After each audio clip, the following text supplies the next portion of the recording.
Hey folks, welcome back to another Division 2 video. In this one I want to walk you through a functioning MMO inspired tank build for groups, as well as how to play it. Let's jump into it.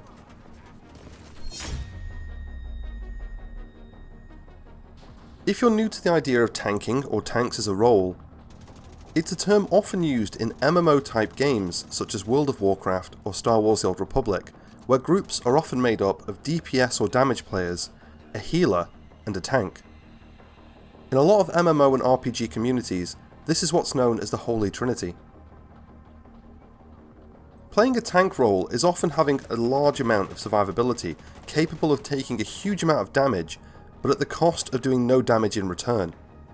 In MMO type games, they're often given abilities that draw attention towards themselves, tanking the incoming damage.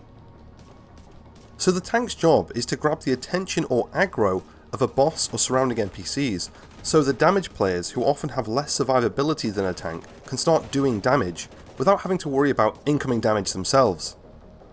Like in other games, the term tank in The Division 2 does refer to building in a more survivable way at the expense of damage. But in The Division 2, a full defensive tank has no real way to draw aggro.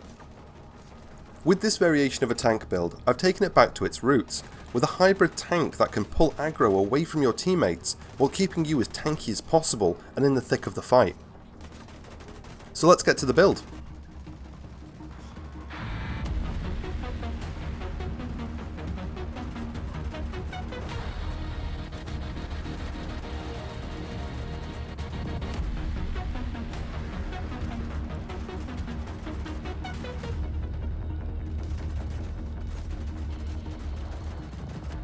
This build is going to focus around two skills: the Bulwark Shield to absorb incoming damage, and the Decoy.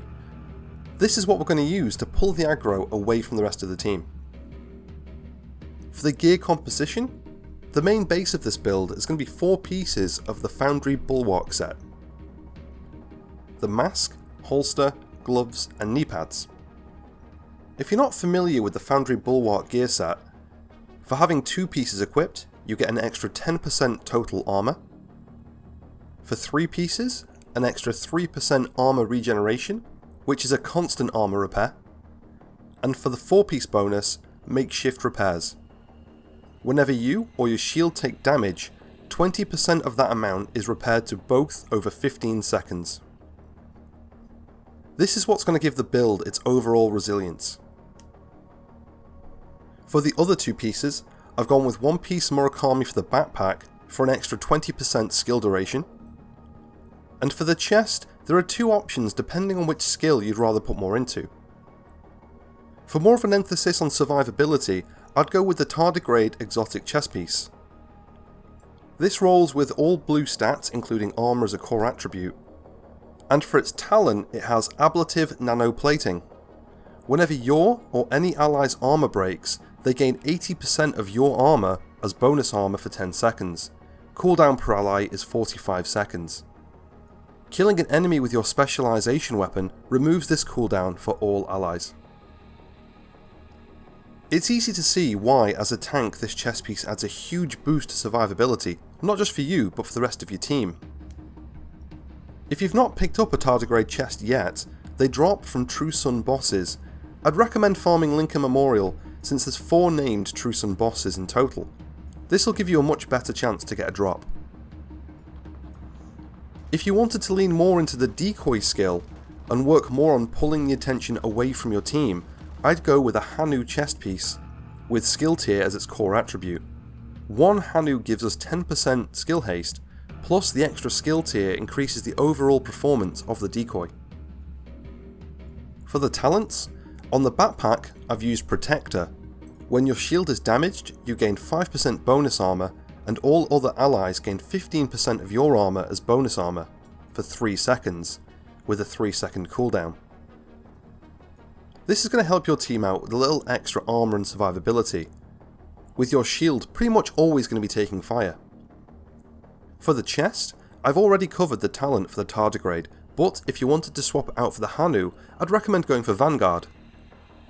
Deploying a shield makes it invulnerable for 5 seconds, and grants 45% of your armour as bonus armour to all other allies for 20 seconds, with a cooldown of 25 seconds. This is a great talent for two reasons. The invulnerability means you can pop your shield and reposition safely to get your decoy behind enemy NPCs. And at the same time, as you're moving, your teammates can get an extra 20 seconds of bonus armor, so they can reposition or take shots safely. For the core attributes, all 4 pieces of the Foundry Bulwark gear set will always come with blue or armor core attributes. For 3 of the pieces, keep the core attribute as armor and roll skill tier as the 4th. On the backpack, Murakami always rolls with a yellow or skill tier core attribute. This gives us 3 armor cores and 2 skill tiers. The last core attribute depends on your choice of chest piece, as I discussed earlier. If you've gone for the tardigrade, this will give you a 4-2 split between armor and skill tier. Or, if you decide to go with Hanu, you'll be splitting 3-3. Either way you split your attributes, it means your shield will still function at skill tier 6. This is because the shield skill and its variants count both skill tier and armor core attributes for its tier level. So if you have 3 yellow and 3 blue, that still equals a tier 6 shield. In the same way, having 2 yellow and 4 blue also equals a tier 6 shield. As for minor attributes, I've rolled skill haste everywhere I can. This is to help have the decoy up as often as possible. This is going to be your main tool to help your team out, so you always need it ready. For skill mods, on the decoy I've gone for duration and health. And on the shield I have holstered regeneration, active regeneration and shield health. The main weapon of this build is going to be the Liberty Exotic Pistol. This is mainly because of its ability to repair your shield with its talent Liberty or Death. Hits grant 2% weapon damage, stacks up to 30 times. Headshots consume all stacks, repairing your shield for 3% per stack. As you can see, this pistol makes a very strong companion for the Bulwark shield. Your main and secondary weapons aren't too important to this build, but if you wanted to add a little bit extra, I'd recommend taking a main with Future Perfect as the talent. Weapon kills grant 1 skill tier for 15 seconds, stacks up to 3 times. Weapon kills at skill tier 6 grants overcharge for 15 seconds with a 90-second cooldown. This means if your shield is down, by getting a few extra kills out of cover, you can stack up some extra skill tiers for a much more effective decoy. And for your secondary, an LMG with crit chance mods and fast hands. Critical hits add stacks of 4% reload speed bonus, max stacks is 40. Even though there isn't a massive amount of crit chance on this build, the little we have will help out with reload speed. This weapon will give you the ability to do a little bit of damage but also suppress NPCs, giving your team a moment to breathe or reposition.